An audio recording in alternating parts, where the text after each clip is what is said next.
Namaskar and hello. Welcome to your favorite YouTube channel Sridevi Classes. Dear friends, for effective representation in English, the knowledge and practice of English grammar is very important and our friend Gauri Shankarji Dhingra is working on it. Today in our playlist English grammar, Mr. Dhingra will explain you direct indirect speech or reported speech or narration, and he will tell you indirect speech of exclamatory sentences with concept, rules and working examples. So let's start.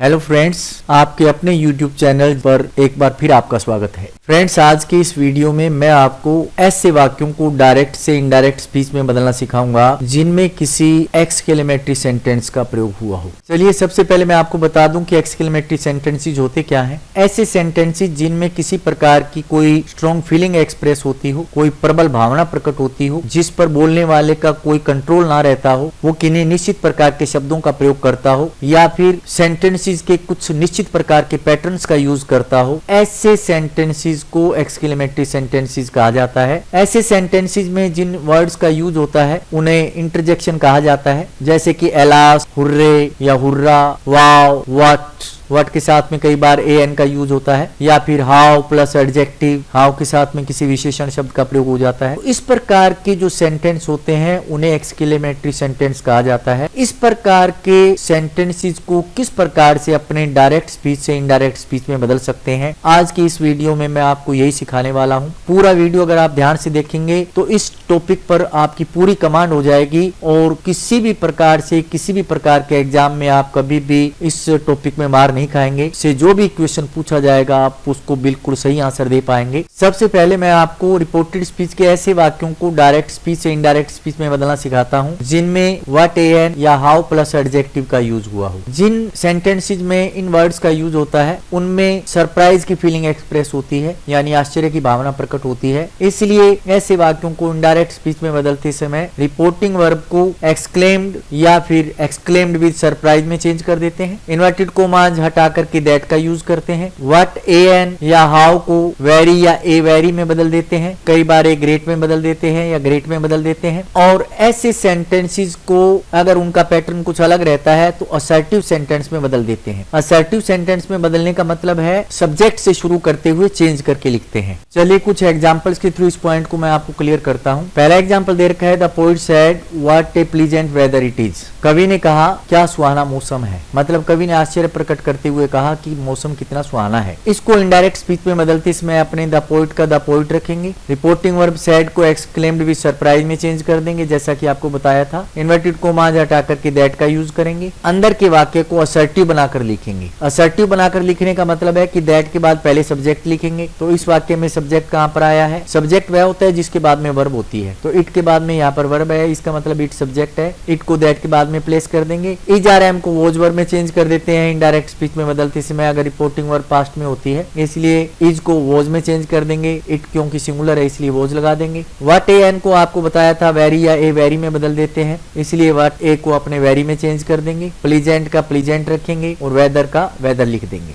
What ए को अपने a very में क्यों नहीं बदला? A very में इसलिए नहीं बदला क्योंकि इसमें जिस नाउन का जिक्र है, जिस वस्तु का जिक्र है वो अनकाउंटेबल है। वेदर जो है वो अनकाउंटेबल है। अगर कोई अनकाउंटेबल नाउन होती है तब अपने वेरी के आगे ए नहीं लगाते। अगर काउंटेबल नाउन होती है, सिंगुलर होती है, तब वेरी के आगे ए लगा देते हैं। तो यहाँ पर अपने वेरी के आगे ए लगाने की जरूरत नहीं है। इनडायरेक्ट स्पीच में सेंटेंस हो गया, the poet exclaimed with surprise that it was very pleasant weather. Next example है, my friend said how intelligent you are. यानी एक तरह से मित्र ने आश्चर्य प्रकट करते हुए कहा तुम कितने होशियार हो। तो इनडायरेक्ट स्पीच में बदलते समय माय फ्रेंड का माय फ्रेंड रखेंगे। सेड की जगह एक्सक्लेम्ड या एक्सक्लेम्ड विद सरप्राइज का प्रयोग करेंगे। इन्वर्टेड कोमाज हटा करके दैट का यूज करेंगे और आगे के सेंटेंस को सीधा करके लिखेंगे, यानी यू आर को पहले मान लेंगे और बाकी सेंटेंस को बाद में मान लेंगे। अब यू जो है वो सब्जेक्ट है और सेकंड पर्सन है यू। सेकंड पर्सन को ऑब्जेक्ट के अकॉर्डिंग बदलते हैं। ऑब्जेक्ट के अकॉर्डिंग बदलना है लेकिन यहाँ पर ऑब्जेक्ट नहीं है। यहाँ पर अगर रिपोर्टिंग वर्ब में सब्जेक्ट के रूप में थर्ड पर्सन होता है तो रिपोर्टिंग वर्ब में ऑब्जेक्ट मी मान लेते हैं यहाँ पर, तो यू को अपने मी के अकॉर्डिंग बदलेंगे तो यहाँ पर आई हो जाएगा। इज आर एम को वोज वर्ब में बदल देते हैं अगर रिपोर्टिंग वर्ब पास्ट में होती है, तो आई के अकॉर्डिंग यहाँ पर आर को वोज में बदल देंगे। हाउ को वेरी में बदल देंगे, क्योंकि आगे जो एडजेक्टिव वर्ड दिया उसके बाद कोई नाउन नहीं है, इसलिए हाउ को वेरी में बदल देंगे। अगर कोई नाउन होती, अगर वो सिंगुलर होती तो ए वेरी में बदल देते। इंटेलिजेंट का इंटेलिजेंट अपने वैसे के वैसे जो एडजेक्टिव है उसको प्लेस कर देंगे, लास्ट में फुल स्टॉप लगा देंगे। सेंटेंस हो जाएगा my friend exclaimed that I was very intelligent. ये भी आपको ध्यान रखना है कि इनडायरेक्ट स्पीच में बदलने पर लास्ट में अपने फुल स्टॉप लगाएंगे, न कि मार्क ऑफ एक्सक्लेमेशन। डायरेक्ट से इनडायरेक्ट स्पीच में बदलते समय हमेशा अपने फुल स्टॉप का प्रयोग करना है, कभी भी किसी अन्य मार्क का यूज नहीं करना है, ना तो मार्क ऑफ इंटरोगेशन का, ना ही मार्क ऑफ एक्सक्लेमेशन का, फुल स्टॉप का यूज करना है। नेक्स्ट एग्जांपल है the girl said what is short. लड़की ने कहा क्या शॉर्ट है, मतलब उसने आश्चर्य प्रकट करते हुए कहा कि क्या शॉर्ट है। इनडायरेक्ट स्पीच में बदलते समय द गर्ल का द गर्ल रखेंगे, सेड की जगह एक्सक्लेम्ड विद सरप्राइज लगा देंगे, इन्वर्टेड कोमा हटा करके दैट का यूज करेंगे। अब उसके बाद अपने को सेंटेंस को असर्टिव बनाना है, लेकिन जो डायरेक्ट स्पीच में सेंटेंस दिया हुआ है रिपोर्टेड स्पीच में उसमें कहीं पर भी सब्जेक्ट नहीं है। असर्टिव तो तभी बनता है जब सब्जेक्ट हो, वर्ब हो, तभी अपने बना सकते हैं। तो इसके लिए अपने क्या करना होता है कि अपने अगर कोई नॉन लिविंग थिंग होती है नाउन के रूप में तब अपने आखिर में इट इज मान लेते हैं, और अगर कोई लिविंग थिंग होती है, कोई पर्सन होता है, तब अपने लास्ट में यू आर मान लेते हैं। तो इसमें शॉर्ट जो है वो नॉन लिविंग थिंग है, इसलिए आखिर में इट इज मान लेंगे। तो इट इज माना तो अपने दैट के बाद इट को यूज करेंगे नेक्स्ट सेंटेंस के सब्जेक्ट के रूप में, इज किस गया वोज कर देंगे। व्हाट ए को मैंने आपको बताया था या तो वेरी में या ए वेरी में या ग्रेट में चेंज कर देते हैं या ए ग्रेट में चेंज कर देते हैं, तो यहाँ पर व्हाट ए को ए ग्रेट में चेंज कर देंगे, शॉर्ट का शॉर्ट लिख देंगे। इनडायरेक्ट स्पीच में अपना सेंटेंस हो जाएगा the girl exclaimed with surprise that it was a great shot, और लास्ट में फुल स्टॉप लगा देंगे। फ्रेंड्स, अब मैं आपको ऐसे वाक्यों को डायरेक्ट स्पीच से इनडायरेक्ट स्पीच में बदलना बताता हूं जिनमें एलास वर्ड का यूज हुआ हो। एलास वर्ड का यूज दुख या अफसोस प्रकट करने के लिए किया जाता है, इसलिए ऐसे वाक्यों को इनडायरेक्ट स्पीच में बदलते समय रिपोर्टिंग वर्ब को यानी कि सेड टू या सेड को एक्सक्लेम्ड विद सोरो में चेंज कर देंगे, इन्वर्टेड कोमाज हटा करके दैट का यूज करेंगे और एलास वर्ड को हटा देंगे। चलिए कुछ एग्जाम्पल लेते हैं और इस पॉइंट को समझते हैं। पहला एग्जाम्पल है alas Ramlal is no more said he, मतलब अफसोस रामलाल नहीं रहा उसने कहा। तो उसने कहा को यानी ही सेड को अपने आगे मान लेंगे, सेड ही को सीधा कर लेंगे और एलास रामलाल को इसके बाद मान लेंगे, फिर इसको अपने चेंज करेंगे तो ही आगे आ जाएगा क्योंकि सब्जेक्ट तो ही है रिपोर्टिंग वर्ब का, उसको आगे ले आएंगे। रिपोर्टिंग वर्ब सेड को एक्सक्लेम्ड विद सोरो में चेंज कर देंगे क्योंकि जो दिया गया सेंटेंस है उसमें एलास का प्रयोग हुआ है, एलास अफसोस प्रकट करने के लिए या दुख प्रकट करने के लिए यूज होता है। इन्वर्टेड कोमाज हटा करके दैट का यूज करेंगे, एलास शब्द को हटा देंगे। रामलाल जो है वो एक नाउन है इसलिए नाउन का नाउन रहेगा, उसको चेंज नहीं कर सकते, नाउन को कभी नहीं बदलते। इजारएम का वोजवर हो जाता है इसलिए रामलाल के अकॉर्डिंग यहाँ पर वोज हो जाएगा, नो मोर का नो मोर रहेगा। इनडायरेक्ट में अपना सेंटेंस हो जाएगा he exclaimed with sorrow that Ramlal was no more. Next example है mister Sharma said alas my friend Chhaganlal passed away, मतलब मिस्टर शर्मा ने कहा अफसोस मेरा मित्र छगनलाल गुजर गया। तो यहाँ पर दुख की भावना प्रकट की जा रही है। मिस्टर शर्मा रिपोर्टिंग वर्ब का सब्जेक्ट है उसको अपने आगे रख देंगे, सैड की जगह एक्सक्लेम्ड विद सोरो लिख देंगे क्योंकि जो दिया गया सेंटेंस है उसमें एलास वर्ड का यूज हुआ है। इन्वर्टेड कोमाज हटा करके दैट का यूज करेंगे, एलास वर्ड को हटा देंगे। माई जो है वो फर्स्ट पर्सन है उसको सब्जेक्ट के अकॉर्डिंग बदलेंगे यानी कि मिस्टर शर्मा के अकॉर्डिंग बदलेंगे, तो मिस्टर शर्मा मेल है इसलिए उसको ही मानते हुए यहाँ पर हिज कर देंगे। फ्रेंड का फ्रेंड रहेगा, छगनलाल का छगनलाल रहेगा और पास्ट अवे इसकी जगह अपने हैड प्लस थर्ड फॉर्म कर देंगे क्योंकि सेकंड फॉर्म को हैड प्लस थर्ड फॉर्म में बदल देते हैं। पास्ट अवे की जगह हो जाएगा हैड पास्ट अवे। इस प्रकार से इनडायरेक्ट में अपना सेंटेंस हो जाएगा mister Sharma exclaimed with sorrow that his friend Chhaganlal had passed away. चलिए अब मैं आपको बताता हूँ कि अगर रिपोर्टेड स्पीच में हुर्रा शब्द का प्रयोग हुआ हो तो इस प्रकार के वाक्यों को किस प्रकार से इनडायरेक्ट स्पीच में चेंज करेंगे। ऐसे वाक्यों को इनडायरेक्ट स्पीच में बदलने के लिए रिपोर्टिंग वर्ब को एक्सक्लेम्ड विद जॉय में बदल देंगे क्योंकि हुर्रा या हुर्रे शब्द का प्रयोग खुशी प्रकट करने के लिए होता है। इन्वर्टेड कोमाज हटा करके दैट का यूज करेंगे और जो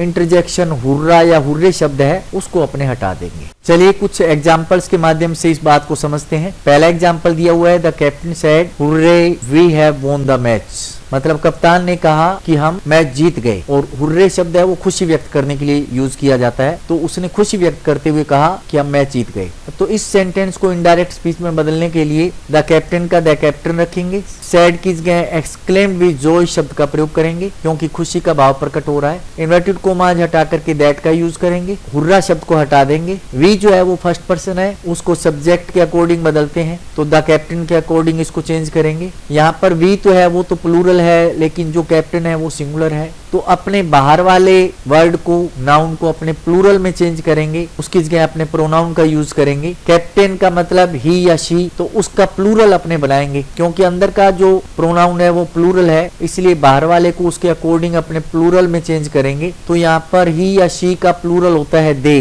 द कैप्टन के अकॉर्डिंग यहाँ पर दे का यूज करेंगे। और हैव किस गए हैड हो जाएगा क्योंकि रिपोर्टिंग वर्ब पास्ट में है, रिपोर्टिंग वर्ब पास्ट में होने पर हैज हैव को हैड में बदल देते हैं, वोन का वोन रहेगा और द मैच का द मैच रहेगा। इनडायरेक्ट स्पीच में सेंटेंस हो जाएगा the captain exclaimed with joy that they had won the match. Next example है Gaurav said hurray I have topped the state, मतलब कि गौरव ने कहा कि उसने स्टेट को टॉप किया है। तो अगर इस तरह की वर्डिंग होती है और हुर्रे शब्द का या हुर्रा शब्द का उसमें प्रयोग होता है, रिपोर्टिंग वर्ब को एक्सक्लेम्ड विद जॉय में चेंज कर देते हैं, गौरव का गौरव जहां पर है सब्जेक्ट वाली जगह पर वहीं रखेंगे। इन्वर्टेड कोमाज हटा करके दैट का यूज करेंगे, हुर्रा शब्द को हटा देंगे। आई जो है वो फर्स्ट पर्सन है, उसको सब्जेक्ट के अकॉर्डिंग बदलेंगे यानी गौरव के अकॉर्डिंग बदलेंगे। गौरव क्योंकि मेल है इसलिए आई की जगह पर ही हो जाएगा। हैव का हैड हो जाएगा, रिपोर्टिंग वर्ब पास्ट में है इसलिए हैज हैव को हैड में बदल देते हैं। टॉप का टॉप रहेगा और द स्टेट का द स्टेट रहेगा। इनडायरेक्ट स्पीच में सेंटेंस हो जाएगा Gaurav exclaimed with joy that he had topped the state. Friends, अब मैं आपको रिपोर्टेड स्पीच के ऐसे सेंटेंसेस को इनडायरेक्ट स्पीच में बदलना बताता हूं जिनमें ब्रावो या वेल डन शब्दों का प्रयोग हुआ हो। ब्रावो या वेल डन शब्द का यूज जो है वो शाबाश के अर्थ में किया जाता है, किसी की प्रशंसा के लिए किया जाता है। जब सामने वाले की तारीफ की जाती है तब इस प्रकार के वर्ड्स का यूज होता है। तो इस प्रकार के वाक्यों को इनडायरेक्ट स्पीच में बदलने के लिए रिपोर्टिंग वर्ब को